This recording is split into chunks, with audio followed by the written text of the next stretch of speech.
Here's where we left off with hyperbolas. We had nice hyperbolas that were centered at the origin. We were able to easily find their asymptotes. If it started with an x squared, it opened left and right. If it started with a y squared, it opened top and bottom. What happens if the hyperbola is not centered at the origin? Well, in some ways, this is going to look similar to the last two sets of equations we did. Then we call the center h and k. X minus h squared, y minus k squared, that still sets up as our numerators. It still carries the pattern that the hyperbolas do where there's a minus sign in the middle. Equations are set equal to 1, and opens left and right means the x squared is first, opens up and down means the y squared is first. One thing you got to watch is that if it's given in that second form, we're so used to always saying that the x's and y's fall into line, so it's the opposite of the first, opposite of the second. Always double check to make sure that your coordinate goes with the right variable. So if it opens up and down, the x coordinate of the vertex is going to come second, the y coordinate is going to come first, but we got to put them in the right order when we do our ordered pairs. All right, so this says graph find asymptotes and foci. All right. First thing we notice, not centered at the origin. Where is it centered? This time the y coordinate is first, so let's be careful that we do this in the right order. Opposite of 1 is negative 1. Opposite of negative 4 is positive 4. That's my center. Negative 1, 1, 2, 3, 4. Same type of rules as before. Look underneath the y term. Square root of 16 is 4. So go 1, 2, 3, 4 up. Go 1, 2, 3, 4 down. Then for the x's, square root of 9 is 3. So go 1, 2, 3 to the right. Go 1, 2, 3 to the left.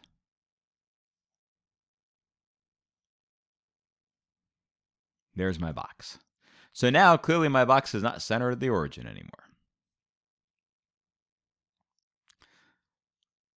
So when I draw in these asymptotes, the goal of the asymptotes is no longer that they go through the origin. The goal is that they go through the center. Which that was the case before, except the center also was the origin. Here it's not. So when I draw these in, I'm aiming for that center and a point down there.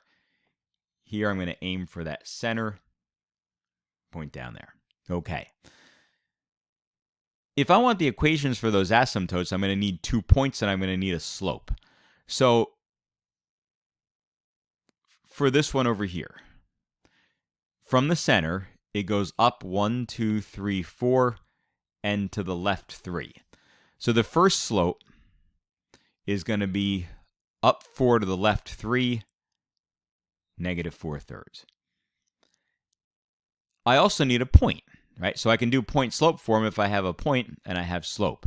Well, they always have to go through the center, so we can use negative 1, 4. And then remember the formula point slope form, y minus the y coordinate equals slope times x minus the x coordinate. So y minus 4 equals negative 4/3 times x minus a negative 1. And then we can simplify. Y minus 4 equals negative 4/3 x minus 4/3, and then add a 4 to both sides. When I add a 4 over here, I'm going to call that 4 12/3, so that I get y equals negative 4/3 x. 12 minus 4 is 8. So there is one of my asymptotes. Now, the next time we do this, we're going to look for the other line. The other line has a slope that goes up 4 and to the right 3. So instead of a slope of negative 4/3, it's going to have a slope of positive 4/3. You realize that that this one also has to go through the origin? Meaning that I can actually use this identical equation here, just change that negative 4/3 to a positive 4/3. Because the ordered pair remains the same, it's the slope that changes. So I get y minus 4 equals positive 4/3 times x plus 1. So y minus 4 equals 4/3 x plus 4/3. So this time when I add a 4 to both sides, 4 is the same thing as 12/3. So I get y equals 4/3 x plus 16/3. Okay? Those are the two equations for the line. You can double check your y-intercepts, right? 8/3 is a little bit less than 3. So sure enough, right here, a little bit less than 3 is where it crosses the axis. And then 16/3 is a little bit more than 5. So obviously my drawing is off a little bit because this doesn't go perfectly through there either. But it makes sense. All right, we haven't actually graphed the parabola yet. If it's a hyperbola. So if it's a y squared first, that means it opens up and down. So let's graph something that opens up and down. It's got to come down like this, follow that asymptote, hits the point, up on that side, and then over here, comes up along the asymptote, hits the vertex, over to the other side. All right, the one thing we haven't done is we haven't done foci. Well, for the foci, c squared equals 16 plus 9, which nicely enough is 25. So c is equal to 5, meaning that the foci are 5 units up and down from the center. Well, if the center is -1, 4, 5 units up and down will give me this point here, -1, 9, and it'll go down 5, so the other point is right here, -1, -1. So those are my two foci. Right. Same idea as before, except now the center is not at the origin. In this case, the center is at -1, 4.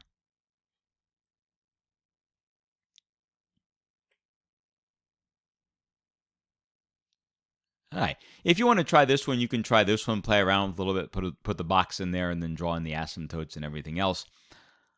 I'm going to try this one because, oh, look, here's another one that requires completing the square. Notice it's got a negative before the x squared. So let's be careful here. So we got a negative x squared minus 4x, and we got a positive y squared minus 6y. And then on the other side, we'll put that 31. So what I'm going to do over here is I'm going to factor out a -1.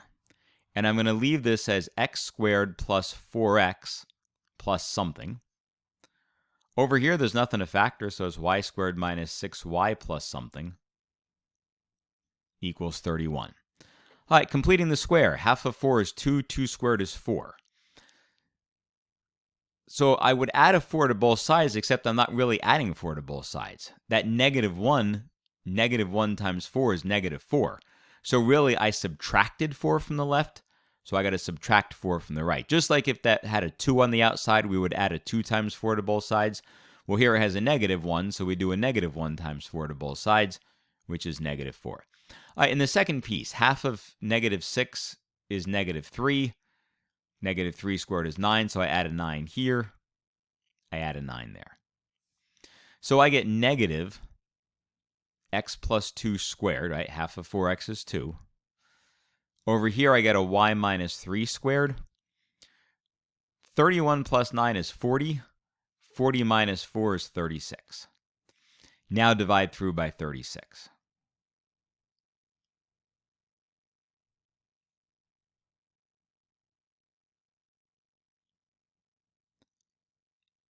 Interesting. Both numbers on the bottom are the same.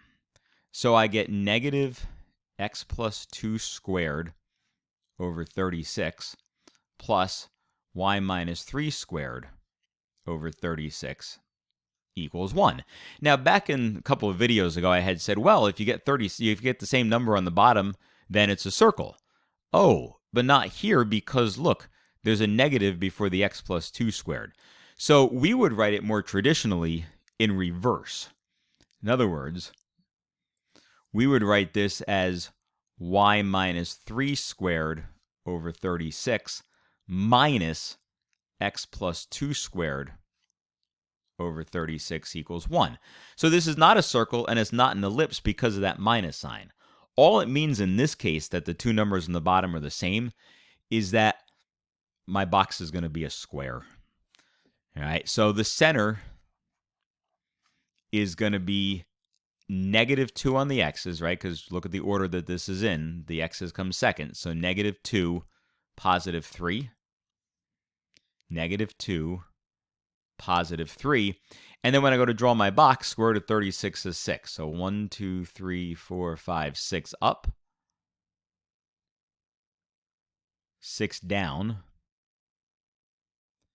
6 to the right, 6 to the left. And then I fill in the corners of my box, and I connect.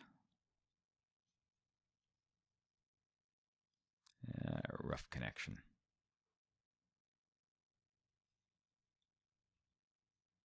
Right, and then if we want to fill in the asymptotes, we can fill in the asymptotes. Remember that the asymptotes have to go through the center. So my center is not at the origin anymore.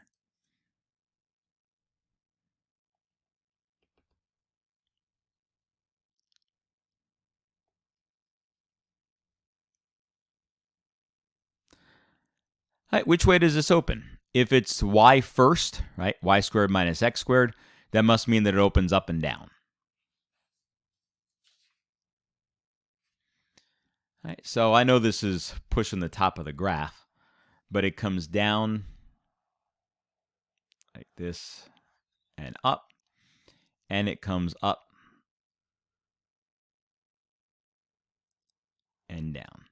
Now, we had something kind of peculiar happen here.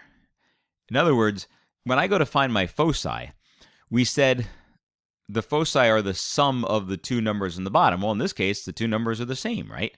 36 and 36. So c squared is going to be 36 plus 36, which is 72. So c is going to be the square root of 72, which is 6 square root of 2. All right, that 6 square root of 2 gets added and subtracted from the center. We had figured out at one point that the center was negative 2, 3. The foci have to be inside of the graph, so like inside there, meaning that we'll keep the x-coordinate the same, and we'll add and subtract from that 3. Right, so the 3 is what controls up and down. Those are the y's. So it's going to be 3 plus 6 square root of 2 over here, and then negative 2, comma, 3 minus 6 square root of 2. Okay? And so that's how we find the foci there. If you need to find the equations of the asymptotes, you can do that by just counting up and over to find the slope, and then picking the center, and that slope will give you enough to write the equation for the line.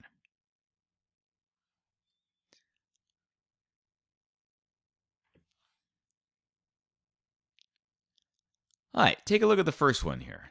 We'll at least do the first one. This is the foci are at 7, 0 and negative 7, 0. Vertices are at 5, 0 and negative 5, 0. Find the equation of the hyperbola. Well, one thing I know is that if the foci are at 7, 0 and negative 7, 0, then c has to be 7.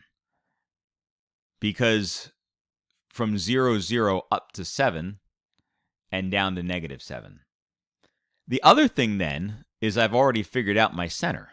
My center is at 0, 0. Because the center is halfway between the two foci, right? Even on this last one over here, if we start at the center and we go up by c and down by c, in the middle of those is the center. So the same thing is going to happen here. If the foci are at 7, 0 and negative 7, 0, what's halfway in between 0, 0? Okay. The vertices are 5, 0 and negative 5, 0. So what does this look like? 7, 0 is over here. Negative 7, 0 is over here. That's inside the hyperbola. The vertices are at 5, 0 and negative 5, 0. So this graph comes down like this and down like this. Okay, so if it opens left and right means the x squared part has to be first. X squared over a squared minus y squared over b squared is 1. All right, the vertices are 5, 0 and negative 5, 0. So how far did it go from the center out that way? Well, it went 5. 5 squared is 25. So we get x squared over 25 minus y squared over b squared equals 1. From here, I've got to figure out some information from my foci. So for the foci, c squared is a squared plus b squared. We already know what c is. C is 7. 7 squared is 49. A squared is 25. Find b squared. So subtract the 25 from both sides. 49 minus 25 is 24. That's my b squared. That's what goes over there. And that's my equation. X squared over 25 minus y squared over 24 is equal to 1. All right, you can try the next one. The next one just asks you to find some information based on a center of focus and a vertex. So, quick link here, right?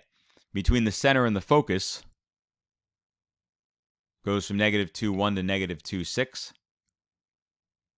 There's your c value. And of course, when you go to write the equation, you're going to end up with an x plus 2 squared and a y minus 4 squared. And then you'll have to look to see which way this goes. If it goes from negative 2, 1 to negative 2, 6, then that's your major axis.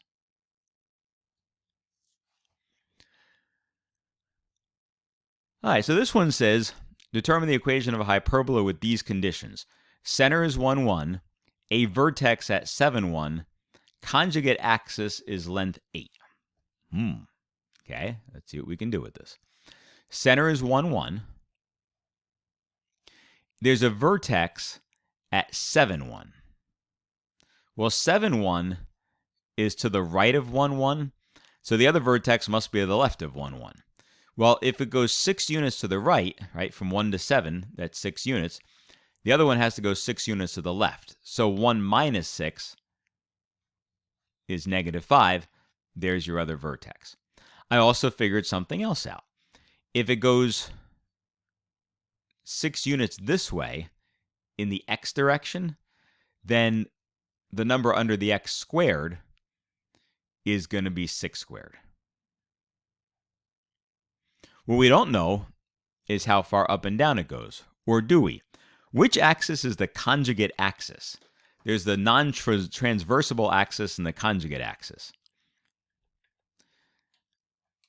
The transverse axis is the one between the two branches, which means the non-transverse axis is the other one.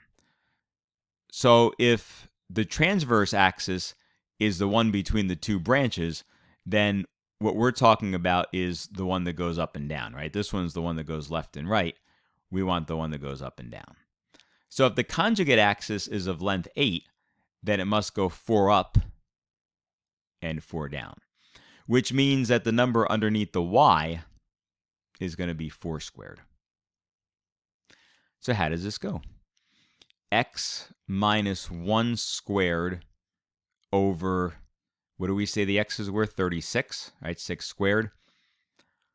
Y minus 1 squared over 16. Question, which way does this thing open? Because that's going to make all the difference to finishing up this problem. Well, the non-transverse axis, we were told, has a length of 8. So that means the transverse axis is the one that goes between the two branches. So between the two branches means it opens left and right. If it opens left and right, then the x part must come first. So x minus 1 squared minus y minus 1 squared is equal to 1. If we had done it the other way, then we would have had to switch it around and make sure the y squared went first and the x squared went second, so that we got the answers in the correct order. Okay, and so it opened up the right way. All right, let's do one more of these and then we'll wrap it up. You might want to try this first and then come back. This is going to involve completing the square and making sure the negatives and the coefficients are in the right spot. So you want to pause this now, then come back, and I'll show you the solution.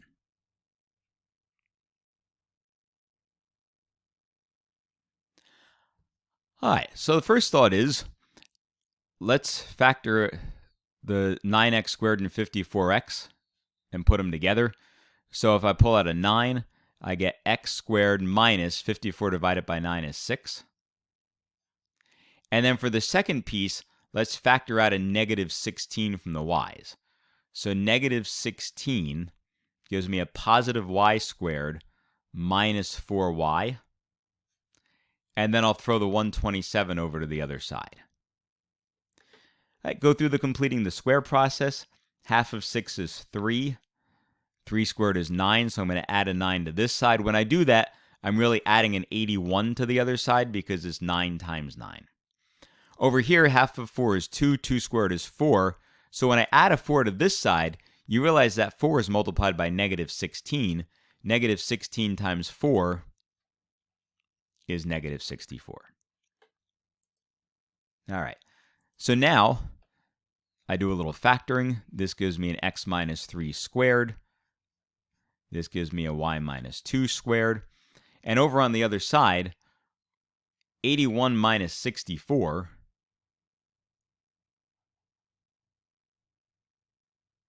is 17 plus 127. Oh, look at that. Nice numbers. Right. Then we take this side and divide by 144. Take this and divide by 144. 144. So 144 divided by 9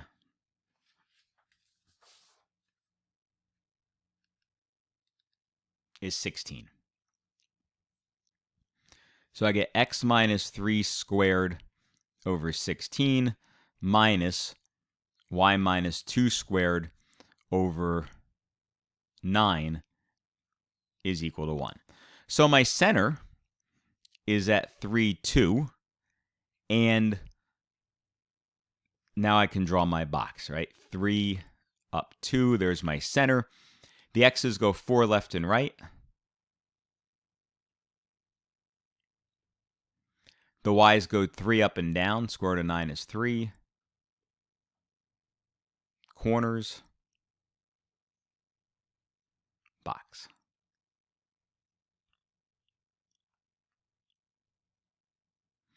Right. After the box comes the asymptotes.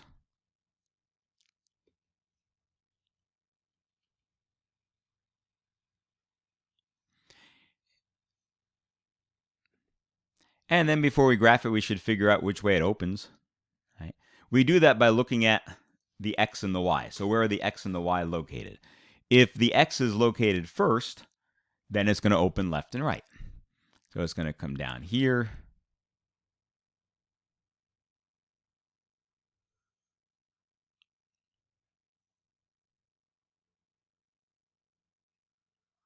Like that. All right, what else could we find? We can find the foci. Look at the numbers on the bottom, 16 and 9. C squared equals 16 plus 9, which is actually 25. So C is 5. That means the foci are going to be located, look, it's long ways left and right. So they're going to be 5 left and right. So left and right affects the first coordinate. So if we start at 3, 2, 4, 5, 6, 7, 8. That's one focus. And now go 5 to the left. So 2, 1, 0, negative 1, negative 2. Okay, those are my foci. And the other thing I could do if I wanted is I could find the equation for each of those asymptotes. And so if you're asked to do that, then you would first have to find the slope. So from the center point, it goes up 3, left 4, up 3, left 4, and the other one will go up 3, right 4. So you get y minus the y coordinate, which is 2, equals 3/4 times x minus the x coordinate, which is 3. All right, write that out, y minus 2, 3/4 x minus 9/4. And then add a 2 to both sides. When I add a 2 to this side, I'll call it 8/4.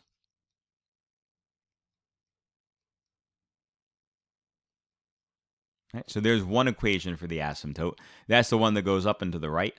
Right, that's that one over there. The other one's going to be same equation, but with a negative 3/4. So y minus 2 equals negative 3/4 x minus 3. negative 3/4 x plus 9/4. So now when we add a 2 to both sides, we're going to add 8/4. 8 and 9 is 17. So I get negative 3/4 x plus 17/4. That's my other asymptote. All right, so now I think I filled everything in. I got my center, I've got the foci, I've got the equations for the asymptotes, and I've got a nice graph. And that is the end of hyperbola.